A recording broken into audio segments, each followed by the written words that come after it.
Now we are on a busy street in the Ginza neighborhood where a theater is showing what appears to be a classic American movie of some kind. But that's not what we came to Japan for. We had tickets for traditional kabuki theater and were looking forward to the spectacle, even though we knew we couldn't understand a word of it. However, we were expecting to be dazzled by the staging, costumes, and very stylized vocals that define the art. People are arriving for a matinee performance at Tokyo's leading kabuki theater, which has been rebuilt several times since its founding in 1889. No photography would be allowed during the performance, but you've been listening to the sounds of what we saw, as three separate stories brought ancient history to life with all its passions, jealousies, treachery, violence, and a touch of fantasy. To me, it was a Japanese mashup of grand opera and Shakespeare. The local, mostly older audience loved it. Back at our hotel, the television had been left on in my room, and I was witness to another curiosity: sumo wrestling, officially Japan's national sport. I was just in time to see a replay of the takedown by a Mongolian wrestler who had just been elevated to the sport's second highest rank. Japanese martial arts, such as judo, are a compulsory part of the junior high curriculum. But baseball is the most popular sport in the country, rivaled only by soccer, of course, golf, and motorsports. Those I understand.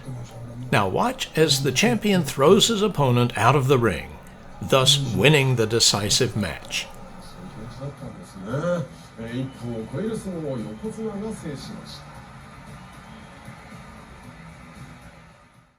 What we Americans would call cartoon characters are immensely popular throughout Japan. Japanese anime celebrities find their way into all kinds of branding and advertising. As you can see, I had fun capturing cartoon mascots wherever they appeared, even in front of the Tokyo National Museum. Hello, Kitty. I didn't realize Japan was your birthplace. Oh, and I got to meet Pokemon's Pichu, another Japanese native. The global anime industry is now approaching $30 billion in film and television programs and licensing for video games and merchandise. Similarly, I was astounded at the omnipresence of vending machines in Japan's economy. There are nearly 3 million vending machines throughout the country, selling about $36 billion of products a year. Even fancy coffees are available at the press of a button. I didn't see a sushi or hot pizza machine, but I found out they exist. See anything you want here? Another familiar institution in Japan is a Buddhist temple. We're about to visit Fukagawa Fudo Temple and attend one of its famous 5 times daily fire rituals. The sound you hear is from a sacred Goma purification service now in progress. But I had to settle for an interior photo on the internet, since photography is now prohibited.